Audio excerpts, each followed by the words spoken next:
All right, guys, before we start on today's episode, I have a quick announcement. Really excited about this. Starting August 31st, I will be offering you 2 shows per week. Now, I always do one on a Monday, right? Monday, you always get the show for me, but nothing again to the following Monday. And I'll tell you, I have tons of interviews just waiting to release and a lot of content that I've recorded that I really want to get out to you. And frankly, it's just taking too long. And I have assembled a really, really great team here for my podcast. And we have the capacity now to start offering you more. So starting August 31st, we will be offering you a show not only on Monday, but also on Thursday. So be sure to check that out. If you haven't subscribed to the podcast, but you just come here and listen on Mondays because you know that's when we provide the content and the new shows, then please subscribe so you can get notifications when we have our shows on Thursdays and then you don't miss those as well. It's going to be great. There's so much good stuff that I want to share with you, and I'm really excited that we now have the capacity and the bandwidth to offer that second show per week. So I'm excited about it. Look for that starting August 31st. All right, guys. Let's do this. After the fact, when we get these phone calls or emails and people are saying, hey, we got our first deal. And it's not like it's been long, right? I mean, Rob, and these are people that are getting closings pretty immediate. So it's exciting. You're listening to the Just Start Real Estate Podcast. If you're serious about your real estate investing business and need real answers, you are in the right place. And now, your host, Mike Simmons. Hey guys, thank you for joining me on Just Start Real Estate. I hope you're having a great day. Hope you're having a great week so far. I'm psyched to be here with you today and bring you another fantastic interview with some truly awesome investors and entrepreneurs and people who are running multiple businesses, multiple streams of income. I love talking about multiple streams of income because I think it's super important and I think it's something you should really consider. We talk about this in the episode a little bit during the interview.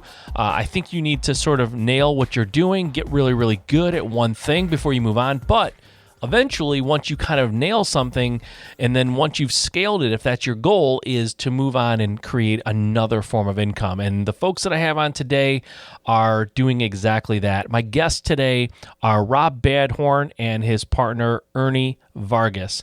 Rob lives in Arizona, but he flips and owns real estate in Ohio. He worked in a corporate America job for 23 years, handling $1.5 billion in revenue for sales teams across the United States. He is consistently building multiple streams of income, like we talked about, especially during these challenging times, as he considers himself a serial entrepreneur. Rob's rental portfolio includes flips and wholesales and 100 plus homes, utilizing the marketing strategies of direct mail, bandit signs, and cold calling, ringless voicemail broadcast, Facebook custom audiences, and texting. So he's really going after people in multiple ways, which is awesome. He also owns a software company specializing in lead generation and skip tracing. It's called Lead Fusion. We'll get into that a little bit while we're talking. His partner, Ernie, purchased his first house in 1994 and continued doing real estate while working full-time, but he didn't hit the success until he felt until 1999. After an accident left him in a coma, he realized that life was short and he quit his job and went into investing full-time. Eventually, probate hit his radar and started him on a quest to learn all that he could about this niche that no one had answers for. After many years of specializing in probate, Ernie has become a true probate expert, often helping attorneys and their clients in the probate process. His ability to think outside the box with the expertise in negotiating and marketing has allowed him to help several hundred investors, agents, and sellers get deals closed. Now, Ernie not only has more time to spend with his wife and kids, but he gets to do what he truly loves, helping everyday people create wealth and personal freedom. Ernie and Rob were awesome on this podcast, and there were some gold bombs dropped and some real inspiration. So I know you're going to love this interview. I had a great time interviewing these guys. I've known Rob for a long time. I met his partner, Ernie, a while back as well. These guys are awesome and have a lot to offer. So I'm excited to bring this to you. Without any further ado, Ernie and Rob. All right, guys. Thanks for being on the show. Ernie and Rob, I do appreciate your time, and thank you for doing this. Thank you, Mike. Really appreciate it, and great opportunity to talk to someone like yourself. And thanks for having Ernie on as well. Yeah, for sure. Lots of fun. You guys are doing some cool stuff, and you definitely have a different businesses than some of my other guests. So it's good. I love talking to just pure entrepreneurs. It's awesome. So we're gonna get into some fun stuff during this interview, and we'll go into kind of some cool places that probably most people are not necessarily expecting it to go, which is fun. So why don't we start off first of all, and let's go back. I'll start with Ernie, if that's okay. Go back prior to your real estate investing, prior to being involved with Rob. What were you up to, and how did you get involved in this world? We don't have to go all the way up to present day. Just how did you kind of get into this world to begin with? Wow. Okay. So I used to sell cars for a living, right? Actually, wait, I'll go back a little bit. I used to be a chicken stalker and a forklift driver for Price Club. Okay. And, if you guys know Price Club today, that's Costco Wholesale, right? Yep. That was definitely not where I wanted to be. There was a day where my manager had the best of intentions, and my manager pulled up on the forklift and said, Ernie, I see that you don't like this job. I see that it's always a fun conversation. Yeah.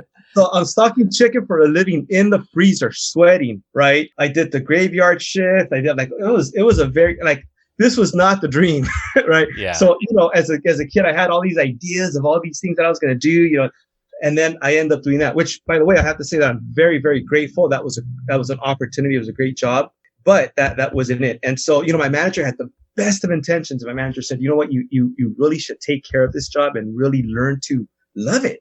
Really learn to love being here and doing this. Yeah. Because if you play your cards right, you can go ahead and retire from this job and be here for the rest of your life, just like me. And I was like, wow. How psyched were you? Yeah. Yeah. I was like, and actually that was probably the best message I could have ever received, because that was it. Good intention, good words. Sure.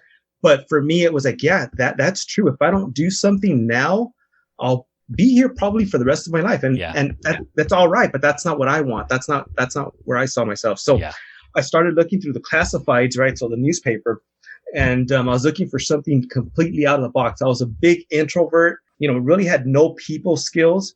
And, there's an ad for car salesperson. Right. And so I'm like, oh man, okay, these guys must be making some good money. They're always in suits. I just kind of thought, right. Yeah. So, I go to the interview, and, guess what? They hire me. I was impressed. I was like, hey, I must have done a really good job. Yeah. But in actuality, it turns out that, just about anybody can get the job as a car salesperson.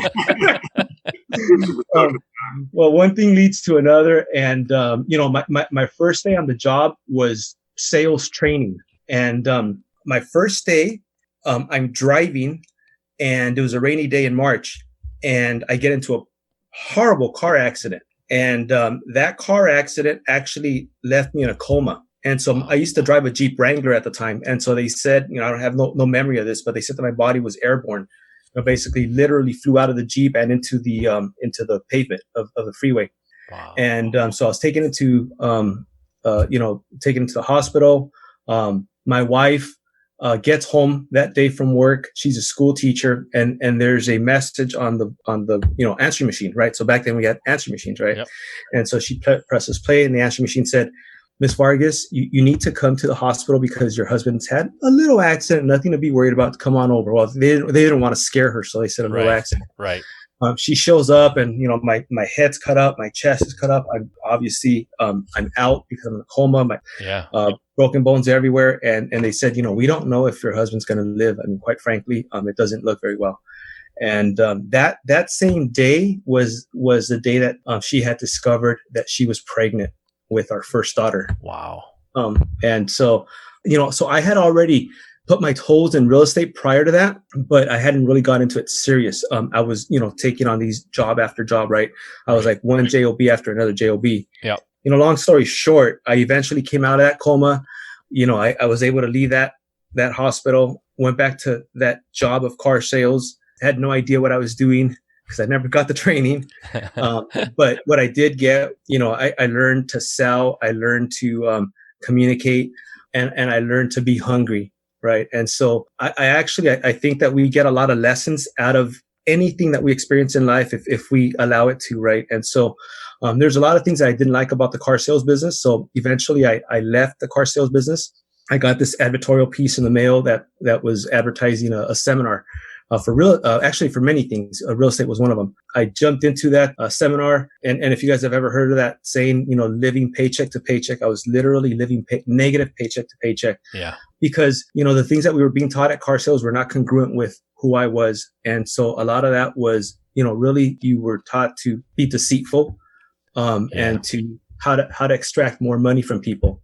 And so, I grew up as a single child, and I saw my mother taken advantage of a lot. I was growing up. One of those instances was by a car salesperson. And so, that just wasn't me. So I wasn't really making money in that business. All that to say, I just wasn't making money. I went to that real estate seminar, and man, that was life changing. And at the time, that was Robert Allen. Okay. And so multiple streams of income. Yeah. That was, when I went to that seminar, I kid you not, this is, when I said I was living negative to paycheck, I really was. The cost of that seminar was $99. So I literally had to go around the house and pick up change, find any money that I could find, borrow. And then I went to that seminar and I put that $99 in a Ziploc bag. And I went to the entrance and I gave that money to the man at the door. I still remember his name was Tom. I said, Tom, here's the $99 entrance fee. He says, dude, you got to count that. We're not going to, and he wasn't trying to be me, but there's a line of people in front of me and behind me. And I felt so embarrassed to grab all of that money and literally stack the pennies here, the nickels there, the dimes there, the quarters there, right? And say, here's $100. But that's how bad it really was for me. Yeah. And, that was a big eye-opening experience for me to enter that and to hear about all the things that were possible. Because that's what he said. You can do this, you can do that. Sure. So one thing led to another. I didn't have the money because at the end of the seminar, it was an offer to buy like a $5,000 program. Yeah. I could barely put together $99, right? So I went back to the car dealership. Every single day, all I would do was listen to these cassette tapes that they gave us. And that's all people would say, well, where's Ernie? Managers would ask, well, Ernie's out in the car listening to those cassette tapes. That's all he does every single day. He just comes to work to listen to cassette tapes. But you know what? I was bitten by the idea of opportunity and change. I eventually was able to buy that course, and I called them up. I got the course. And that's how I got started into real estate. I jumped in, and my first deal, making all the mistakes in the world, right? But by following everything that, the biggest lesson that I was taught was what I would call to be a green pea. And in car sales, what I observed is that the person that made things happen was the green pea. The green pea was a person that was brand new to the car sales business. The guy or the gal that had no idea what they were doing. Yeah. All they knew was to follow their leadership's instructions, right? So they said, talk to people that come in, don't qualify them, take them on a test drive, et cetera, right? Yeah. So anything and everything that I was taught through the lectures and teleseminars back then and things like that, I did. And so, being very ignorant, not having any experience, I went out and I conquered my first deal, which was $158,000. Wow. And so, after that, it just goes to show though, but one of the things that was impactful for me was that it was said, have a goal, right? So have a goal, give that goal a deadline, right? And then write that goal down and then go out and take action, like have a plan, right? On something that you're taking action on. So my goal was get first deal, went to the calendar. Next Friday looks about good. I went to the calendar and I wrote on there, get first deal by next Friday. Okay, so that's written. My plan would be that I was going to cut out the notices of default, so foreclosures off of the newspapers, the legal publications. And I would go out there and call every single, I would staple them to index cards, and I would call them to verify that they were still in foreclosure. And I would go out there and door knock each and every single house that was on that, every single day. Yeah. And so that was the plan. You do what you can with what you have, right? Totally. Didn't have the money, had 2 feet. Had a mouth. Awesome. Yeah. All right, real quick, because I want to get to Rob too. I want to understand where he got into this world as well, but I don't want to gloss over this $100,000+ first deal. Can you give us the Cliff Note version of how that went down? What kind of a deal was it? How'd you find it? How did you monetize that? Yeah, so it was a foreclosure, door knocked. Typical that people have their problems handled already. Mm-hmm. One of the things I would say is, can I be your backup plan? Everybody needs a backup plan. Sure. In case that doesn't work out. So sure enough, that person calls me back and we just kind of worked through the legal process. I did everything in my power to I was actually trying not to buy the property. Okay. I mean, I was scared, right? It was my first deal. I was trying not to buy. So I was trying to do everything to help her keep that house. Yeah. Right. But she really needed to sell this house. And so I was able to purchase it. What I did, I lined up. So you have to be ready for when opportunities come. So I lined up my father-in-law with the home equity line of credit at the time. And so what I had him do was listen into these teleconference calls. Yeah. So he got to see what I was learning, and I would share with him all of these things I was learning. So he saw what my plan was, and he knew on a day-to-day what my actions were. So the idea was that when an opportunity came, we would be ready, and he would be my lender. Okay. So through a line of credit, right, equity, he was able to pull that money and have it accessible for me the minute that I said go. So did you flip the house? Did you wholesale it? How did you monetize it? I flipped it. Okay. I flipped it. So you put the work in, hired a contractor. Did you do the work? Did somebody else do the work? No, I did the work, and not me personally, but I had somebody do the work. Yeah. Talk about doing everything wrong. Yeah. Welcome to the club. Yeah. But at the end of the day, I think that when your intentions are good and you're focused and you keep at it, things come. 100%. Even a horrible failure in real estate can make you money, just not as much as you were hoping to make. But in this case, I don't know what you were hoping to make, but your failure was better than most people's best deals they'll ever have. So I was hoping to make like 30,000 or so. Wow. So you failed up, actually. That's awesome. All right, Rob. Talk to me. I've known you for a while now. Remind me and tell the people who obviously don't know, how did you get started in real estate and why? Yeah. So how did I get started in real estate? Well, I figured out, I'm 6'10", so the NBA did not work out for me, unfortunately. And 6'10" is not a joke, guys. He is 6'10". Yeah, it wasn't even actually in the picture-wise for me. I figured I couldn't jump in high school and everything, so I figured, no, I'm just joking. No, real estate-wise, how I got into it, like everybody else, it's kind of the boring trip, right? I read Rich Dad, Poor Dad, went to a few seminars. The funny thing is we're cleaning out our house right now, and I opened this up, and it's Carlton Sheets. I don't know if you remember him. Oh, yeah. Yeah, TV, totally. Right? Oh, yeah. Carlton Sheets, I have the original audio CDs, right? So if anybody wants to buy it, no, I'm just kidding. Put them on eBay. Yeah, exactly. So I've always had that bug, right? I've always had the bug to get into rentals, to get that passive income stream going. At least I think that's passive. And just really kind of start new adventures. But it took me a while to get going. We both, my wife and I, are in the corporate world. So we were in there. She's still in the corporate world. I kind of retired from it about 4 years ago. It had a huge success there. So I was able to monetize that and move that over into the real estate business, bought some rentals to kind of create that income that I lost from the corporate world, if you want to call it lost. And then just really, I found Justin Williams, the 7-figure group, and it kind of exploded from there. Yeah. As you know, that's when we met, in the first meeting in San Diego. So, and really just had rentals on my mind. And then for me, as kind of my journey went through, I think everybody goes through, especially in the investing world, where you have these ups and downs, valleys. At one point, I was holding on to like 18 houses up in Toledo, Ohio, which is a small market, right, by anything. Yep. I'm in Arizona physically, so I was doing this remote. And I just said, wow, then all of a sudden the winter came, and in Arizona, it's easy to flip a house in the winter, right? Yeah. You're still working on it. In Toledo, it's tough, right? It's hard to do things when it's, 20 degrees out. Yeah. So that was kind of a life lesson. And then of course the marketing money dried up, and honestly I had too many houses.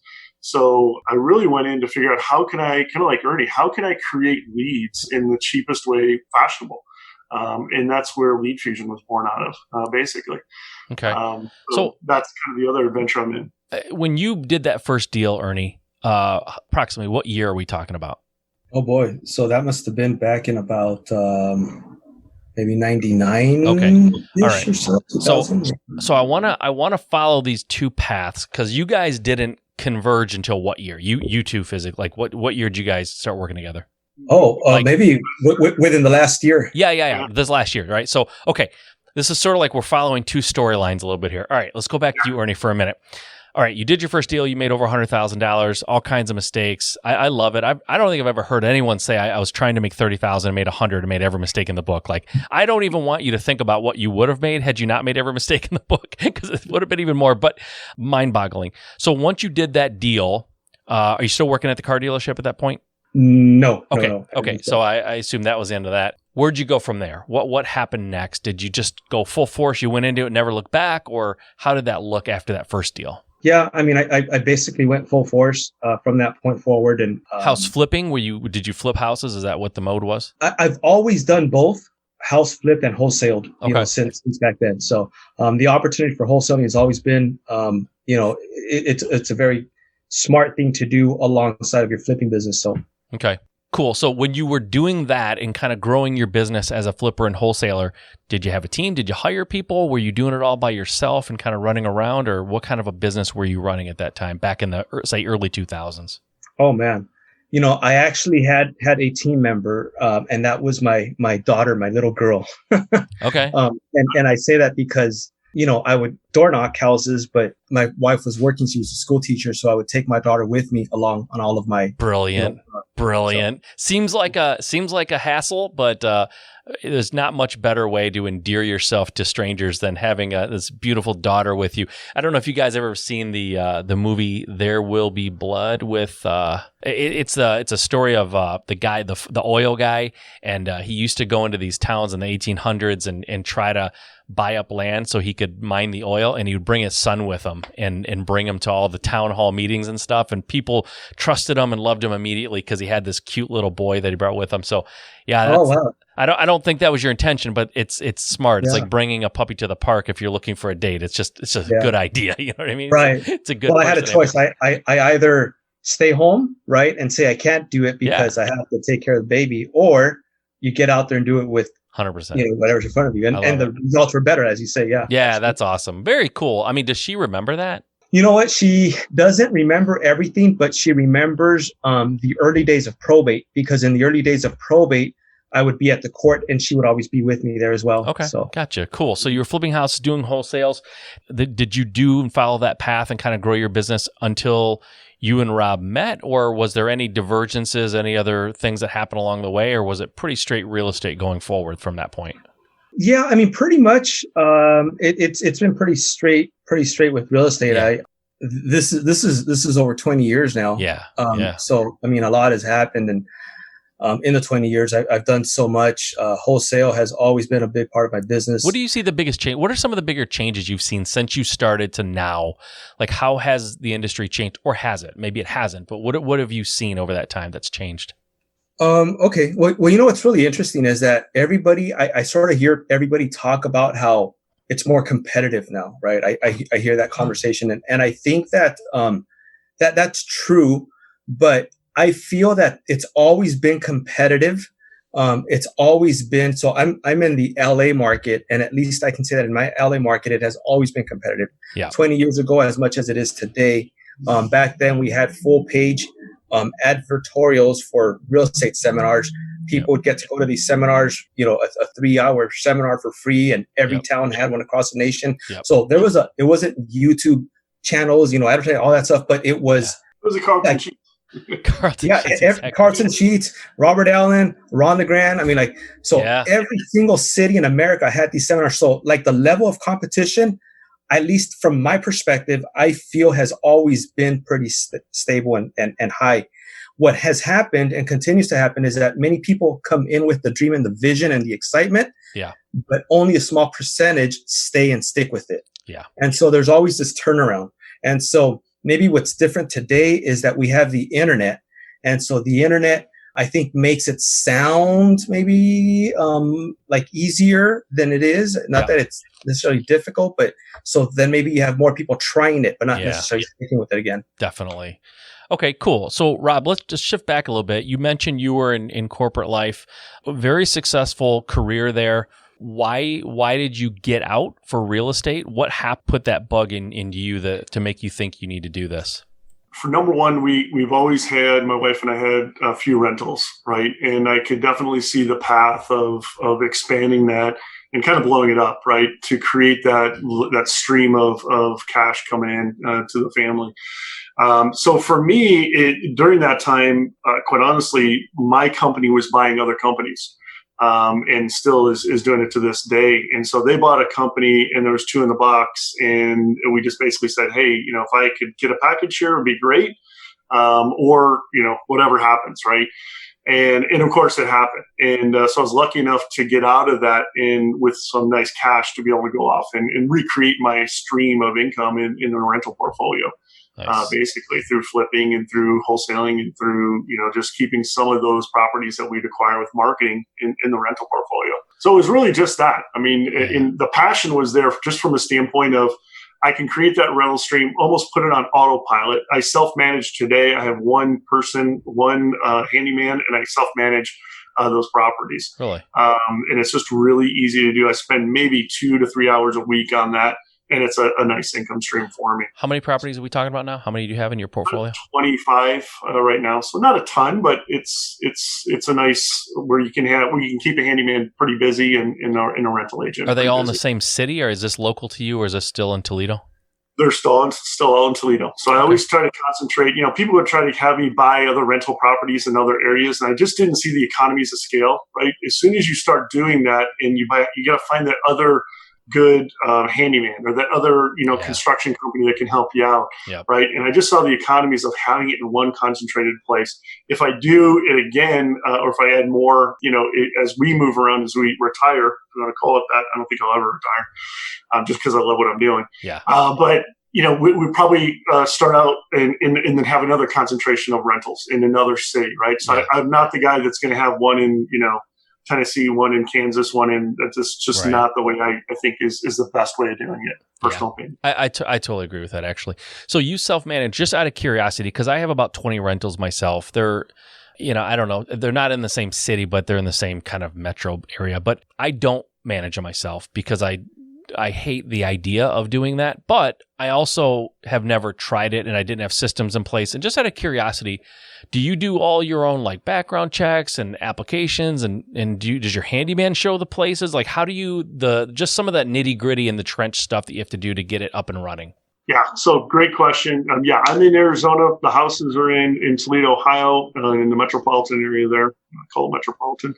But yes. And then by the way, my rental manager, who was in Phoenix, used to do some other stuff for me from an office perspective. She's in Virginia right now. So she handles all of my houses from Virginia for the Ohio market. But honestly, what has really changed, I would say, over the last 5 years is the software and the ability to self-manage. So I personally use one called Buildium. There's other ones out there, but Buildium does the background checks. You can have the tenant pay, the applicant pay, or yourself pay. It manages the income. I don't accept any checks. So it's all either ACH, debit cards, credit cards, or they can go to a 7-Eleven with a QR code and pay their rent. Hand the guy cash, pay the rent, and then it automatically feeds into the system. Okay. It manages putting the properties out on the market on Zillow, apartments.com, every place. Yeah. So really, if it wasn't for that software, I would need a team of people to be able to do that. Right. I haven't taken to the nth degree where you could have a Bluetooth box, on the doorway and, a security camera in there. So I just have my handyman basically do the open houses and show the properties. Okay. It's really that simple. Nice. Software is amazing. Okay. So like I said, I met you a while back when you started in the 7-figure group. When I met you, was rentals, was that your focus? And did that change? Did it shift? What's been the evolution over the last 3 or 4 years? Yeah. So rentals has always been the focus. I can remember when we first had that one meeting in San Diego, and everybody's like, all right, we're going to wholesale. We're going to do these flips. And I'm like, this is great, but I'm doing it so I can put all that cash into rentals, right? 100%. And a lot of people kind of looked at me, and then I did the Flip Hacking Live, right? And that was my presentation was on building your rental portfolio. Yeah. And so, that's always been a mainstay for me, right? Because I understand, and right now, kind of the epiphany I've had over the last 2 years is I need multiple streams of income, not just the rental properties, but getting into other streams of income. And that's part of the reason why, Ernie and I have partnered up. I partnered up on land investing. We're starting to do land investing because I think it's a good time to do some land investing. Some cheap land, I think, is about to come available. Okay. Where you can buy and hold for a long time and, make some really good money off of that. All right, guys, sorry for the interruption, but I just want to really quick remind you that Flip Hacking Live this year is on October 15th, 16th, and 17th. It's going to be packed full of amazing real estate investors just dishing, telling you everything that they're doing in their market to be successful, to be profitable, to scale, just all of their secrets and tactics and tricks that they're doing to be successful in their market. And because this is a virtual event, now we're going to bring this to you live in your home. You don't have to travel. All of the worries about traveling and COVID and are people going to be wearing masks? Are they going to try to shake my hand? Like, how far are we going to sit apart? All of those fears, if you had them, are gone because we're going to bring it right to your house. So the fact that it's a virtual event, in my opinion, probably means we're going to be able to make this even better. I'm going to be speaking at the event. It's going to be amazing. We're going to send out swag boxes. You're going to get free stuff. It's just going to be awesome. And right now, the tickets are so cheap. They're only $297. That price is going to go up. And that's exactly why I'm interrupting this right now to tell you the price is going up soon. Go grab your tickets now. You can go to www.bestrealestateevent.com. That's a new URL. It's a little easier to remember, and I thought that would be helpful. So go to bestrealestateevent.com. If you go and get your tickets before the end of August, send me proof that you bought them before the end of August. I will enter you in a drawing for me to pay for your ticket. So this thing could even be free. It's a no-brainer, guys. The cost of the ticket is insanely low. It's not going to stay this low. Go grab it now or you will regret it because this is going to be an event like no other. So go grab your ticket. Go to bestrealestateevent.com and I hope to see you there. All right, let's get back to the interview. Awesome. Well, that's a fantastic segue because I feel like I did a halfway decent job of merging you guys a little bit here. So now you come together last year at some point. Who approached who? And I want to get into this a little bit deeper than maybe you expected because partners and partnership is a real issue for some people. Some people are convinced I have to have a partner. Some people will say I'll never have a partner. I think both people are probably looking at it wrong, being that black and white about it. But what made you guys come together and why do you think it was a good idea? Well, we have different areas of experience and expertise. Rob is very high tech, and I would say that he is an expert in understanding how to operate technology, and especially in the area of real estate. Yep.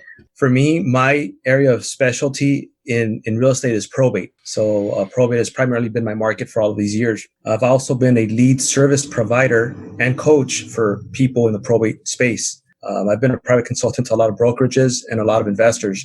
A lot of the investors that probably retiring or near retirement or have retired, or even some of the older people in the industry have come through my probate, space. But, all of my leads have always been sort of just really for my group. So it's nothing that I've advertised, nationally. Yeah. I keep getting more and more requests, more referrals, more people that are interested, and it's way more than I can possibly take on.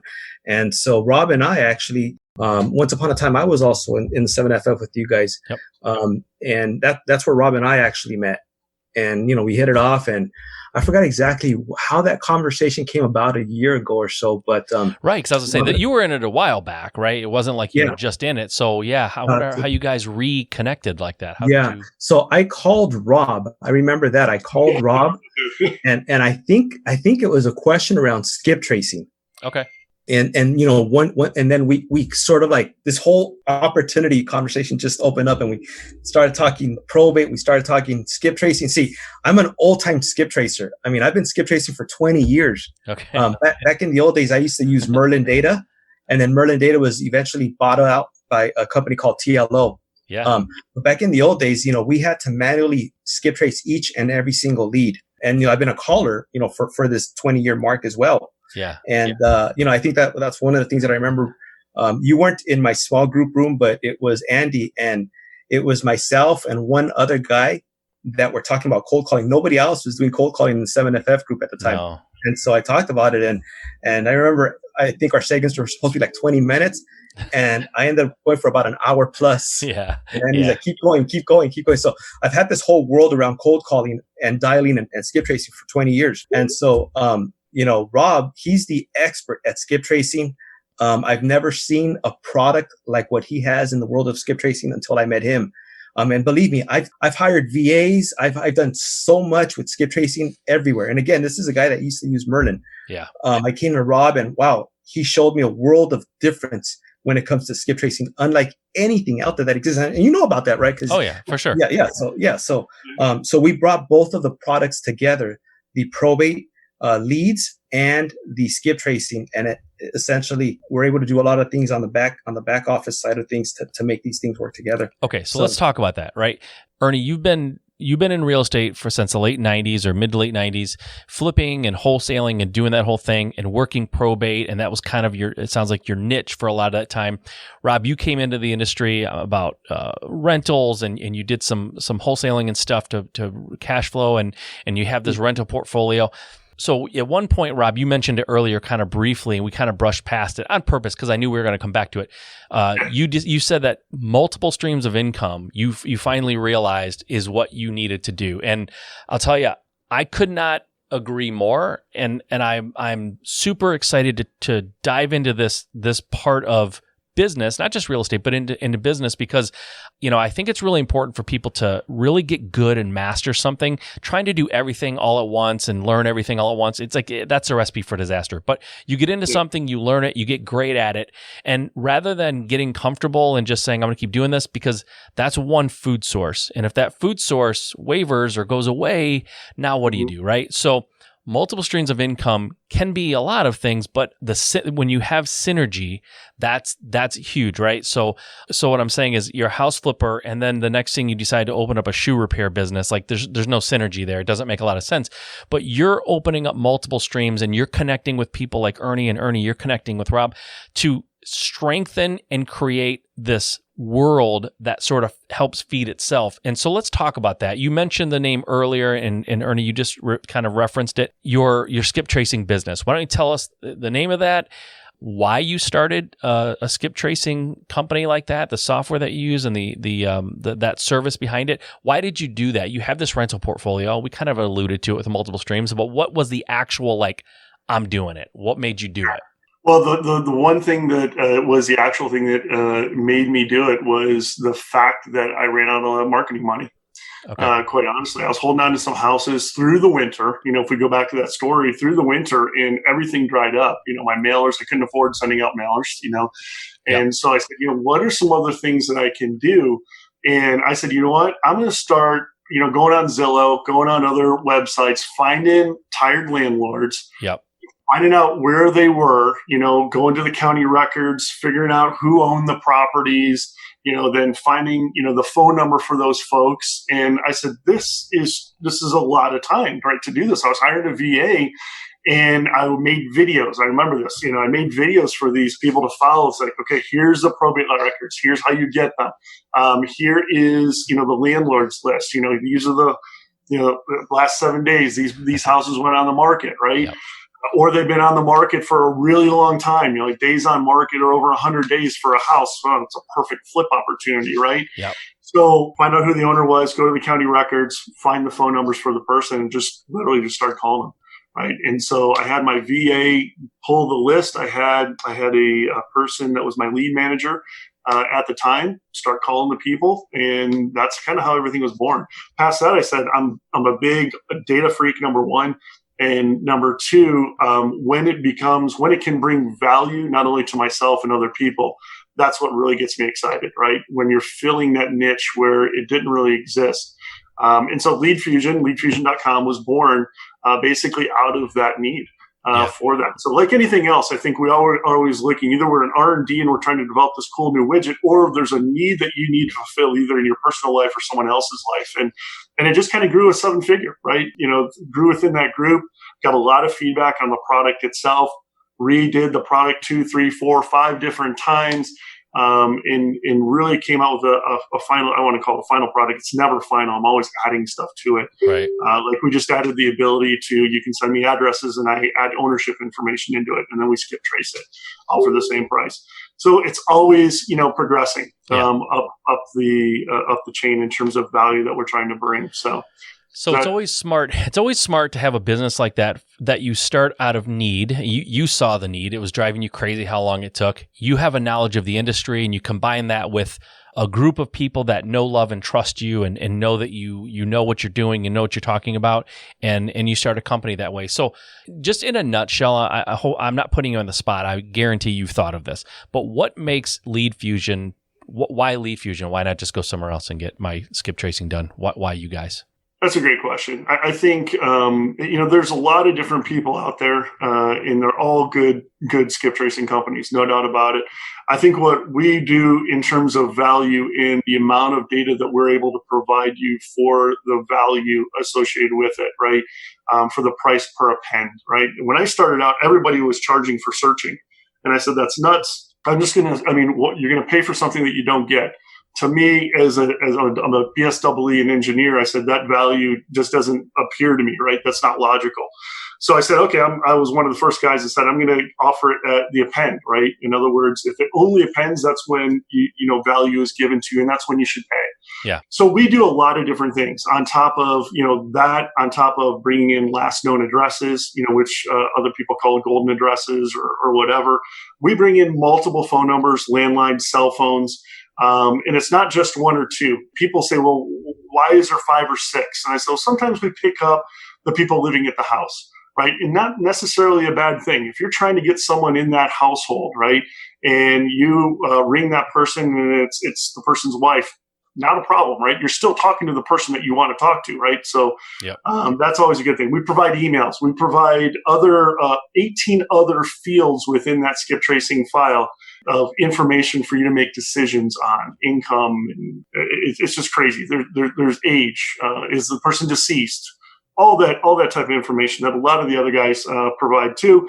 But on top of that, the format that makes us special is that you can give us an Excel file. We keep your format, your data. So it's not a template that you have to load your information in or anything like that. We try to be the easy button. And I know that's trademark, but we try to be the easy button when it comes to providing customer service. So you give us your file, we give you back the same file plus our information. Yeah. And then we also give you multiple tabs of that file in different formats so you can upload it into pretty much every system imaginable. And if we don't have it, let me know. I'd be happy to change the form. Yeah, I think that's huge. One thing I've learned about entrepreneurs, and I'm in this group, and I'll include myself in this sort of broad brushstroke, but one thing I've learned about entrepreneurs is we can be incredibly lazy when it comes to details and redoing the format of an Excel file, like having to split columns, put columns, it almost will stop us in our tracks for the most part. So you being that easy button, to use that term, but you giving it back in the same format and being flexible about the way that you give back the data so that it's easy to use when you get it, as opposed to this lump of information that now I have this task of trying to figure out how to format it in a way that's usable to me. It comes back in a usable format that I need for my company. So I know, and just to full disclosure, I've used your service. I have used it. I do use it, and I will continue to use it. It's a great service.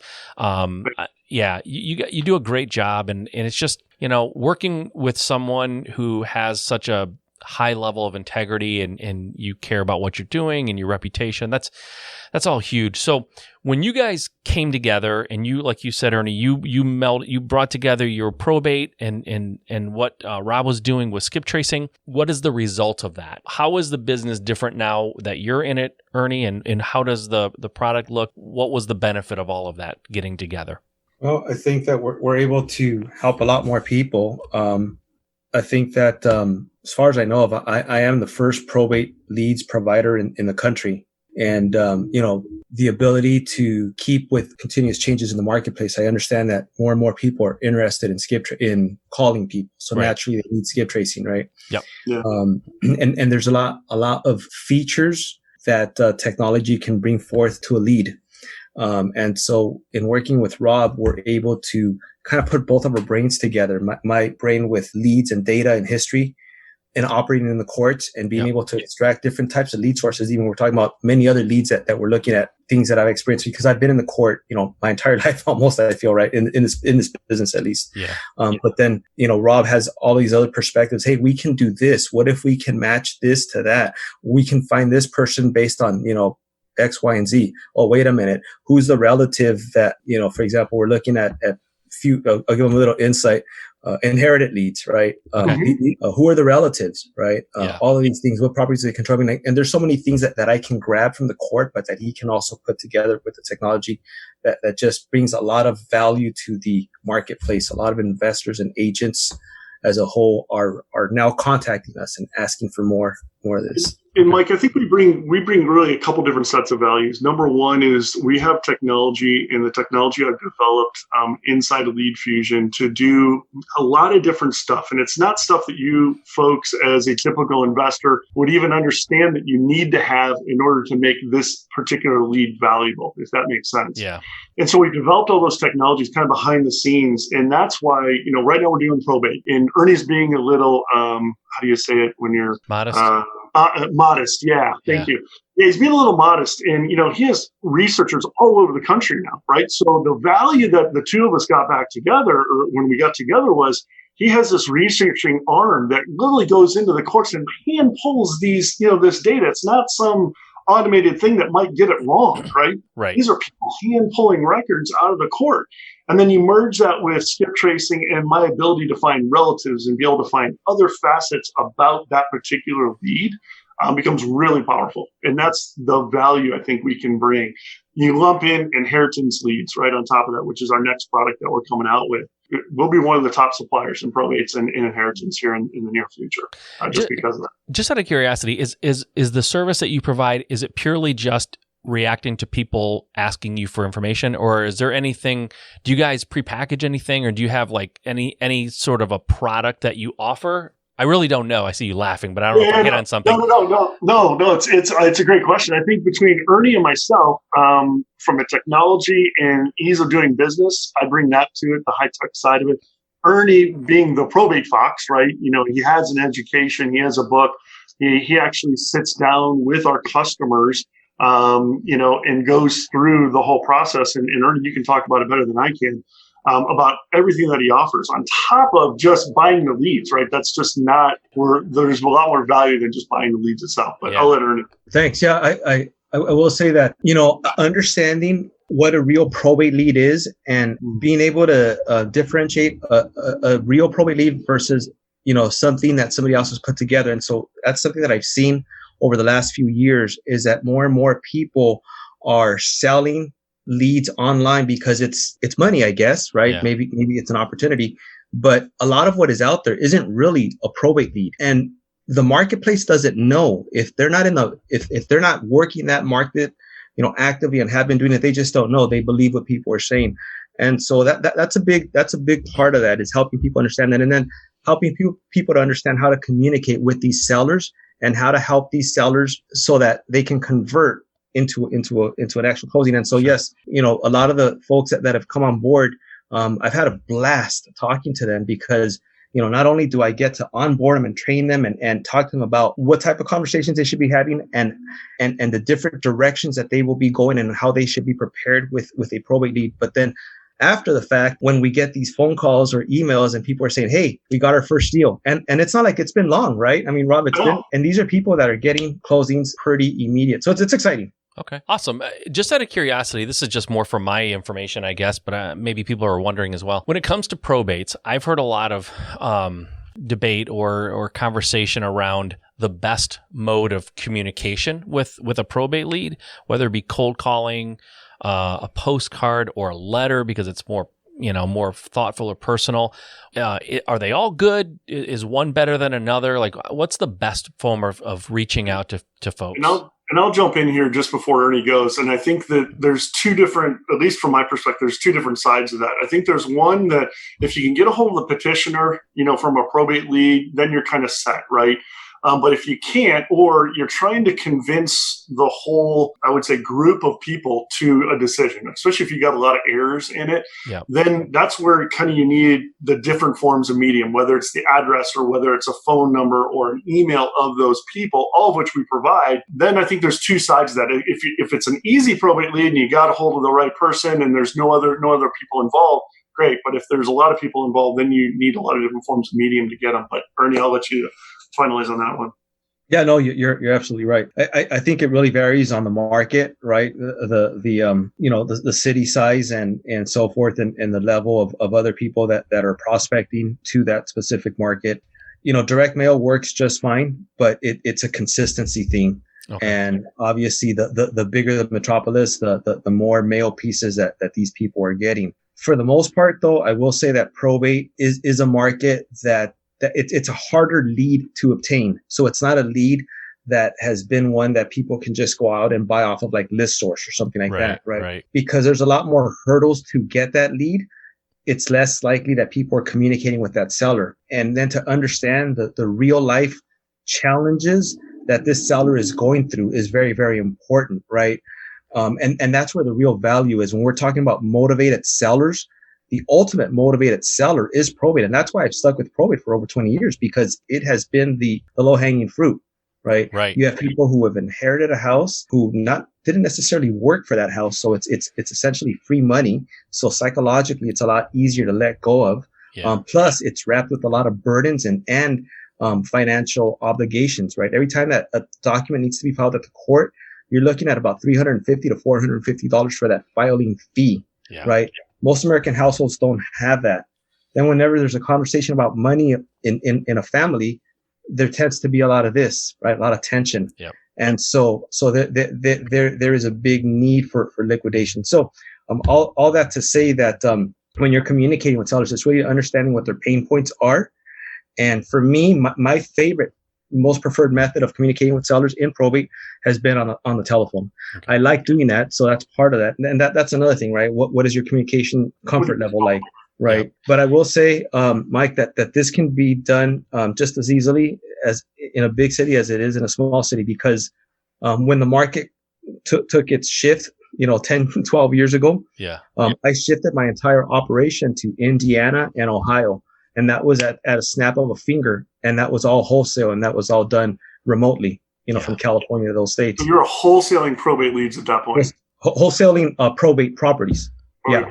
Probate properties. Yeah. Okay, so how does that look? You, literally like a normal wholesale deal, you found it through probate, you got it under contract and flipped the contract. Yeah. Okay. But you took it to the point of actually of getting a purchase agreement. You didn't flip the relationship in any way. The relationship, what do you mean? Well, meaning you didn't get them like interested in potentially selling and then bring someone else in and let them close it. Like you were closing the deals before you flipped. No. Are you talking about myself closing on the transaction and then reselling it to somebody else? No, I guess I stated that wrong. So it was a typical wholesale deal where you get the contract. You go as far as getting the actual purchase agreement, and then you flip that. Okay, I got you. Yeah. I wasn't sure. What I guess what I was asking is, were you generating leads for people? You weren't generating leads. You were actually getting contracts.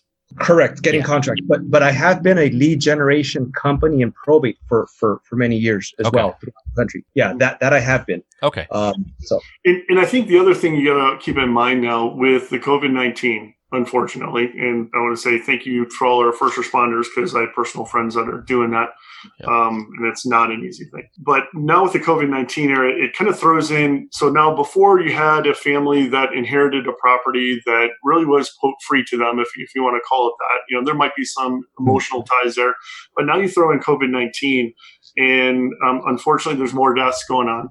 Number one. Number two, a lot of those families now are in financial stress. So they've been laid off or whatever. So they need cash even more now than they did before. So as an investor, if you really want to help people out, this is one way that you can do it and really help out the people that are in probate and are going through, a grievance, and kind of take that load off of them, because 90% of these homes we get are not the they look beautiful inside. They've just recently been done. They're living in the 70s, the 80s, the 90s, right, in terms of the furnishings in it and so forth. So it's not like they can just put it on the market and get top dollar and turn around in 30 days. A 6-month process, right, at that. And then if, as you as a cash investor, as we all know, you can make that process much shorter for them. Yeah, that's a great point, Ernie. I want to ask you, because you've been in probate now forever, basically. Let's address that. Rob brought it up. Let's address that for a minute, and I want to talk about this because I've been in this long enough to have heard the naysayers. Right, you're taking property, you're basically stealing properties. So tell me why someone who's in probate and contacting probate leads, How are you being helpful, and what's the difference between helpful and deceitful, or taking it, preying on this person who just had a loss? Oh yeah, there's so much to say. There probably more than I have the time here, but I really do mean that. Yeah, I think that you have to have a passion for people in this probate business. You have to have a real, genuine love for the work that you're doing, because you're more than a buyer. You're a counselor.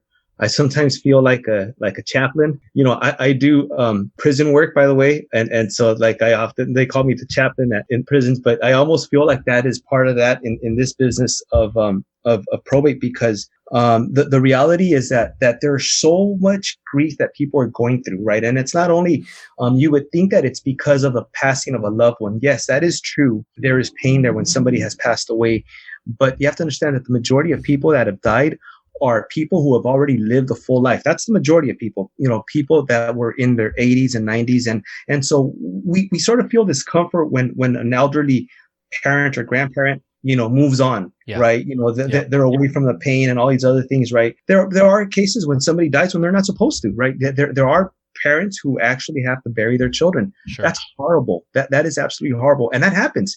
As a matter of fact, it's a conversation that I just had this morning. So I have a team of people that I train on my own team on every Tuesday mornings. I have a meeting with them.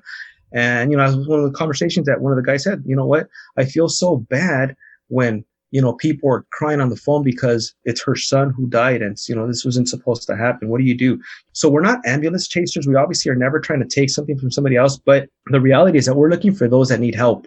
And there's a lot of help that they need in probate, Mike. The attorneys are there as the legal advisors to these people.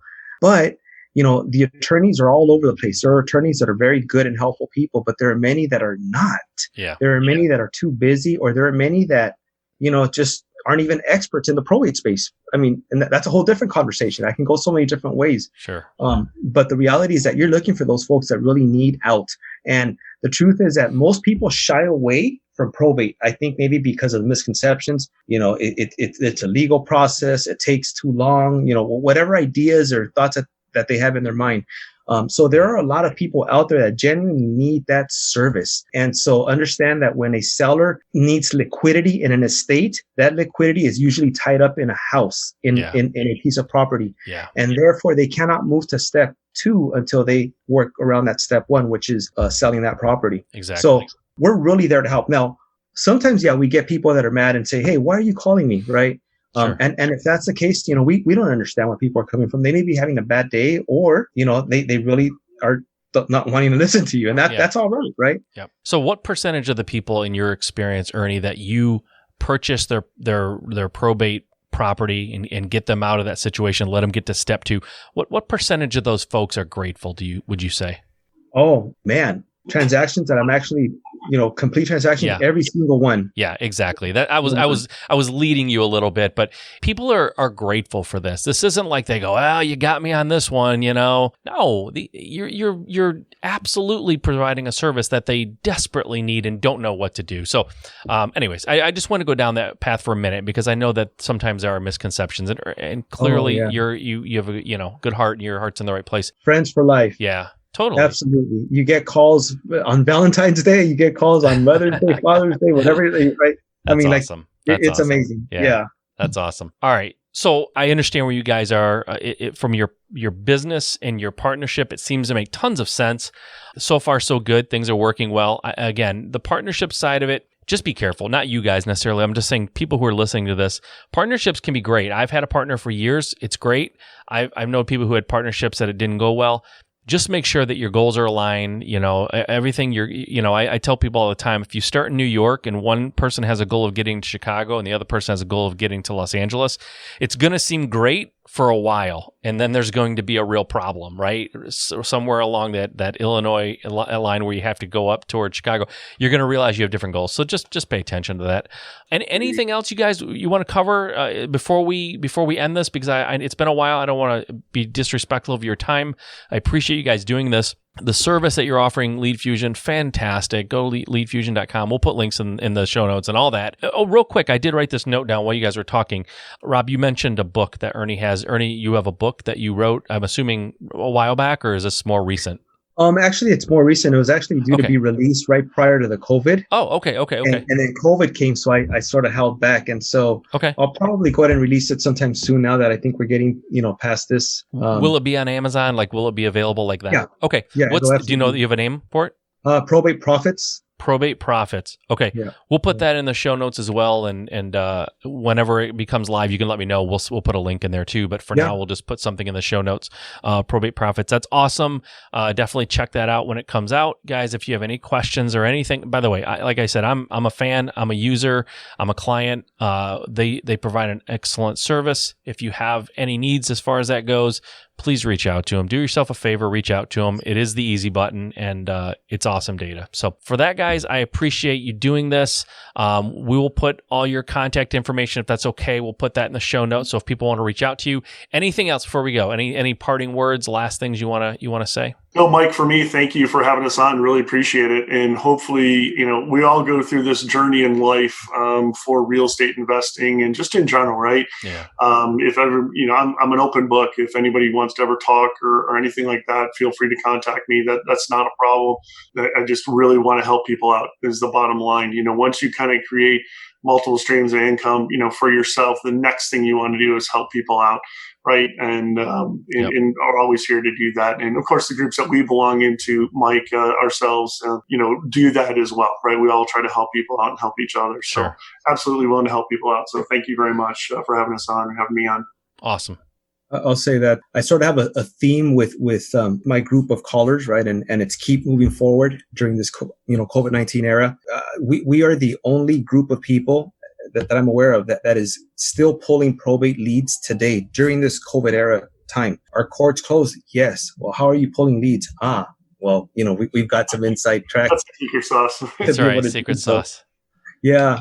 And, so understand that because we're pulling data that nobody else is pulling, nobody else has access to walk into the court and do this on their own. We are the only people that are doing that. Therefore, our subscribers are prospecting to these people, and they're getting leads converted. They're getting them, into escrow. So keep moving forward at whatever that you're doing. At the end of the day, sellers still need to sell, and there is light at the end of the road. So absolutely. Great way to end it. Guys, thank you for your time. I appreciate it very, very much, and we will be talking to you soon.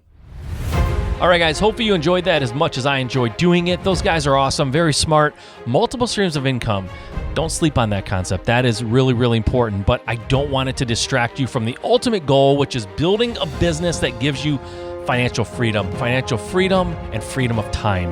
And that is the goal, right? But once you get yourself in that position where you have this whole real estate thing nailed, or you have maybe house flipping nailed, and you want to go to wholesaling to create some of that consistent income, then go for it, right?